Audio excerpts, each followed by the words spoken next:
I'm Jake Boomer with Limit Out Marine. And back there, right about there, is Blake Lesher eating lunch. He didn't want to be part of the video. Everybody runs when it's video time.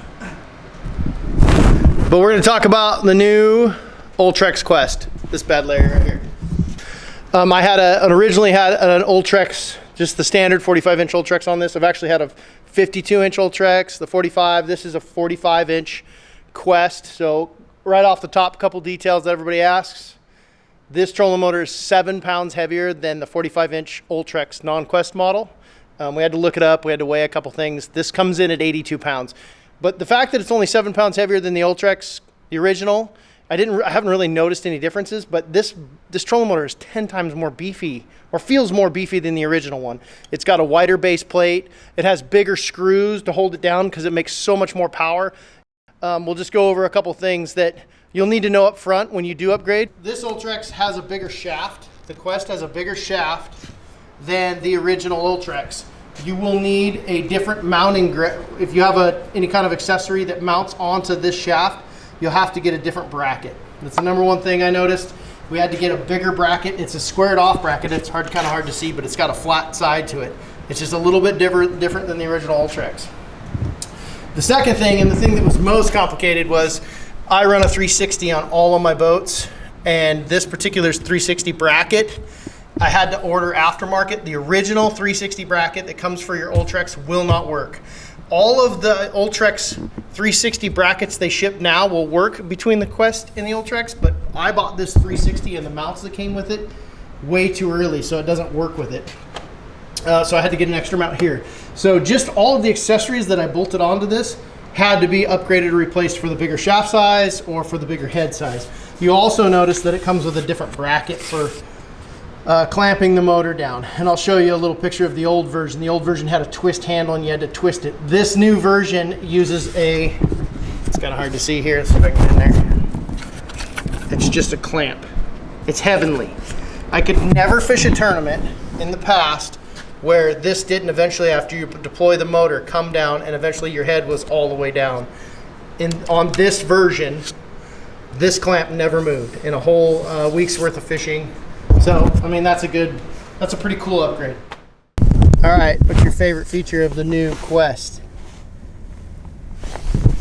I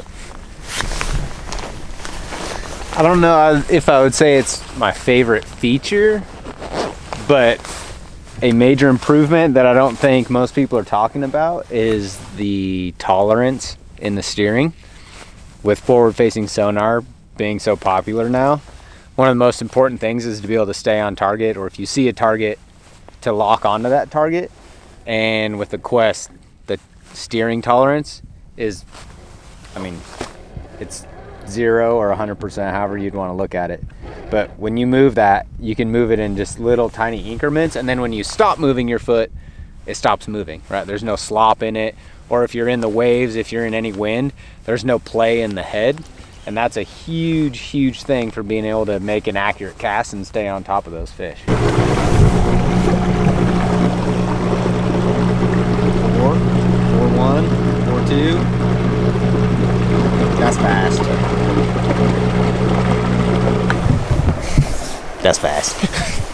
So Blake's done with the sandwich now, so we can actually get some like technical pro rigger Blake Lesher, Limit Out Marine.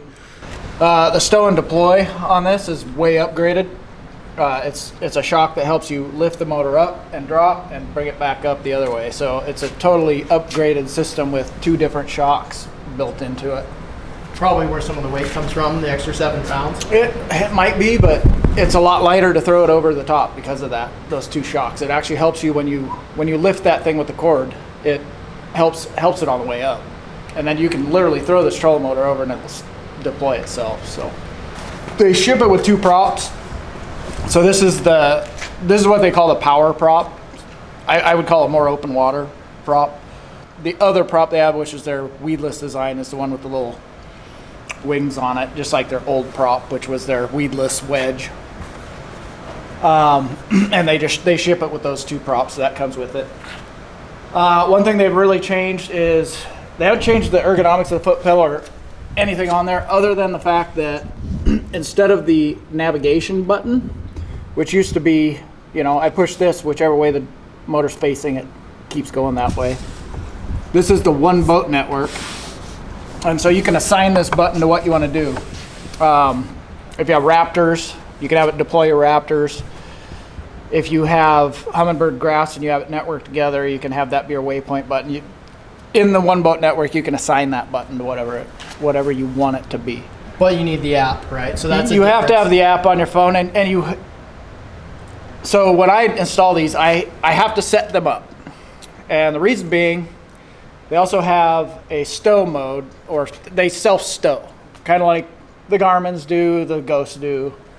Everything does that now. Well, this one does it too. The problem is when you put this on the first go around, it wants to stow with the prop to the left. That's the factory setting.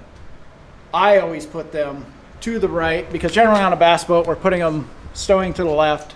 I like the prop on the right, just like this one is the same way. Stowing on that side. If it's out here and you come up to a dock, you can take the prop off or whatever. So I always stow them to the right, but you have to go into the one boat network and assign that.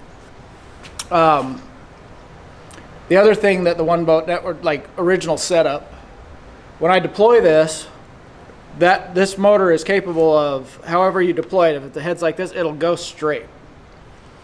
You have to set that in your one boat network app. So north, you have to set what's exactly straight. It's like a keel, I forget what they call it, but it's like a keel adjustment. So it'll set, because when you flop this over, obviously that motor's going to go this way, then it'll go straight. And you can set that however you want. You can have it going straight right if you want. It's just a keel offset. Brushless technology is crazy in these. Like I run a Ghost, I run a Garmin. This thing is like whisper quiet. You can't even hear it run. We deploy these things and run them. All you hear is the air going through the prop. You don't even hear the motor running. The only thing that I'm concerned about with this new trolling motor is trying to run a camera and you have it on 8. It will throw you in. It's not your grandpa's trolling motor. So that's our opinion on this trolling motor. I've run a lot of stuff, kind of always been a Minn Kota guy. This trolling motor is the best one I've ever run. And that's kind of the way I feel a lot of this technology is coming out. It's getting better and better and better. I've had one tournament on this, but I've been in a few different boats that have it. It's just more robust. It's more refined. And like you'll see that Brandon was talking about it, it's super accurate when you're scoping. The one thing that I will say that I like a lot about it is how fast it is. And it's like when you're going down a bank on one side of a bay and you go, I'm done with this side, I want to go to the other. And back in the old days, you just pull the trolling motor, crank up, and idle over to the other side. This trolling motor is so fast that I just stick it on autopilot and zip across the bays. And a lot of times you just use a remote and you can retie while this trolling motor is cruising across the bays. I think that that's a pretty cool feature that I don't crank up and idle across bays and idle across the different spots. You just burn over there with a trolling motor. I mean, Brandon's boat in that video was going 4.1 miles an hour. The fastest I've got this 921 up to on mine is 3.9 miles an hour, but that's another 2 miles an hour faster than I think the original Ultrex is. So cool motor. If you guys have questions, if you guys want to upgrade, obviously we can get them at Limit Out Marine.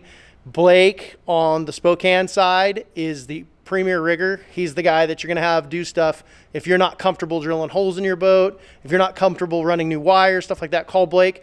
On the west side, Pacific side, call Chris Ferry, Ninja #1, the OG Ninja. Anyways, check us out, limitoutmarine.com. Thanks for watching.